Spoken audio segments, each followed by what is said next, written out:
And ఈ character ప్రతి సినిమాలో క్యారెక్టర్ సెలెక్షన్ ఎలా చేసుకుంటావు బ్రో? కొన్ని వాళ్ళే ఇన్బిల్ట్గా వాళ్ళు రాసి మంచి ఇచ్చేస్తారు. ఈవెన్ ప్రశాంత్ హనుమాన్లో ఉంది. హనుమాన్లో క్యారెక్టర్ రాసిన తర్వాత ఎక్స్ప్రెషన్స్ అవంతా ఇన్బుల్ట్ మీరు చేసినవా, లేకపోతే అవి కూడా ఆయనే చెప్పి మ్యానరిజం ఎక్స్ప్రెషన్స్ అంతా వాళ్ళే చెప్పారు? ఎవ్రీథింగ్ ఆయనే, ఎవ్రీథింగ్ ఆయన. నేను ఖాళీ గొట్టంలాగా వెళ్ళాను అక్కడికి, అంతే అంతే. మ్యానరిజమ్స్ అవంతా కూడా ఒకటి ఇట్లా ఇట్లా లేపుతుంది. అవి కొన్ని అదే మాట్లాడుకుంటూ ఆయన చేస్తే బాగుంటుంది చూడండి ఒకసారి అని నేను వెంటనే చేసి చూపించాను. సో మనం అన్వయించుకున్న తర్వాత క్యారెక్టర్ నుంచి మోర్ ఇది వస్తుంది, ఎందుకంటే అప్పుడు కూడా గెటప్లో ఉంటాం, ఆ పళ్ళు అవి దాంట్లో ఉంటాం కాబట్టి మనం చేస్తే ఇంకొంచెం రెట్టింపు హాస్యం వస్తుంది. సో ఆయన చెప్పిన గెటప్లో కూడా 6-7 సార్లు లుక్ టెస్ట్లు చేసి మొత్తం అంతా బాగా వర్క్ చేయించారు దానికి, సినిమాకి. కానీ ఒక కమెడియన్ కంటే ఆర్టిస్ట్ అనలేమో బ్రో.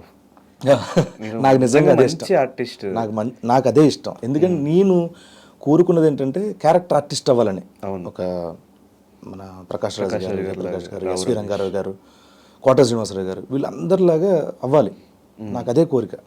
యాక్టర్ అంటే అన్నీ వచ్చేస్తాయి కదా, కామెడీ చేయాలి, అన్నీ చేయాలి. సో కమెడియన్ అనేకు ఏమో నన్ను ఒకదానికి ఏమైనా పరిమితం చేస్తారా? అవును, స్కిట్స్ వేసిన తర్వాత ఆల్మోస్ట్ 1000 పైన ఉంటాయి కదా స్కిట్స్ మీరు వేసినవి.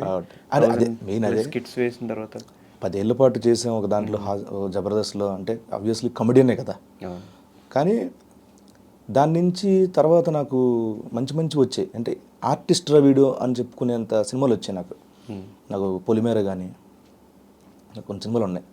దాంట్లో ఎమోషన్స్, యాంగరు అవన్నీ చూసిన తర్వాత అరే ఓకే వీడు అన్నీ చేస్తాడు అని నమ్మారు.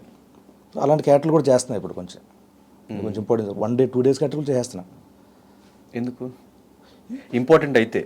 ఇంపార్టెంట్ అది 1 day క్యారెక్టర్ అయినా ఆ సినిమా అంతా వచ్చి ఒక ట్విస్ట్ చెప్పి వెళ్ళిపోయాడు ఆడు గుర్తుంటాడు. ఈవెన్ ఖైదీ నెంబర్ 150 కూడా అంతే కదా, చిన్న క్యారెక్టర్ కానీ గుర్తుంటుంది అది.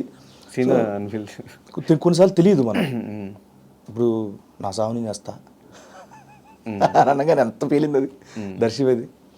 సో అలాగా మళ్ళీ హనుమాన్లో అది ఇట్లా లేపేసి ఆ ఎక్స్ప్రెషన్ ఇంకా స్టిల్ వైరల్ అవుతూనే ఉంటాయి వీడియోస్ అంతా. కీడాకోలలో చేశాను, చిన్న క్యారెక్టర్ అయినా 1 day క్యారెక్టరే. కీడాకోల సంథింగ్ దట్ అని అంటారు, అది చాలా మెటీరియల్ అయింది అది కూడా. సో నేను 1-2 day క్యారెక్టర్లు ఉన్నా హ్యాపీగా, మంచి క్యారెక్టర్ అది ఓకే ఇది గుర్తుంటుంది అంటే చేసేస్తున్నా. సో ఒక ఫేమ్ వచ్చేసిన తర్వాత అయితే మనీ కోసం చేస్తారు, లేదు అనుకుంటే క్యారెక్టర్స్ బాగా పడాలి, ఇంకా ఎక్కువ ఫేమ్ రావాలని చేస్తారు. ఇప్పుడు గెటప్ సీన్ ఏ ఇదిలో ఉన్నాడు? అటు ఫేమ్ కోసమా, డబ్బుల కోసమా?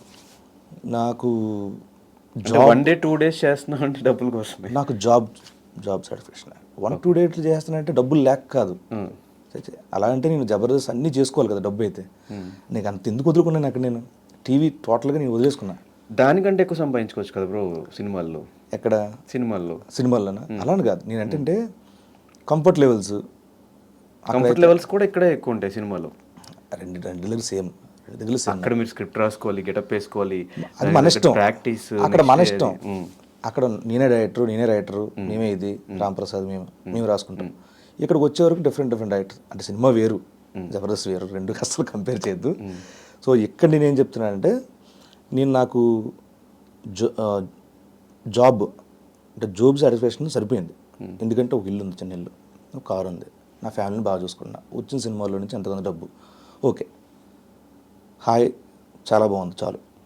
నేను ఇప్పుడు డబ్బుల గురించి ఎక్కువ టెన్షన్ పడితే ప్రొఫెషనల్ వైజ్ నేను ఇది అవ్వాలి, ఏది కాంప్రమైజ్ అయిపోవాలి, ఏది వస్తే అది చేసేయాలి, ఎక్కడ పడితే అది చేసేయాలి.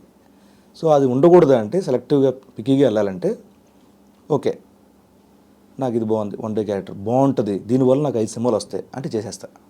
అది చూసుకుంటాను నేను, డబ్బులు కాదు. సో డబ్బులు అయితే ఇంపార్టెంట్ కాదు, డబ్బులు ఇంపార్టెంట్ కాదు, జస్ట్ క్యారెక్టర్స్, సినిమాలు, ఒక ఆర్టిస్ట్గా మంచి నేమ్ వస్తే అంతే.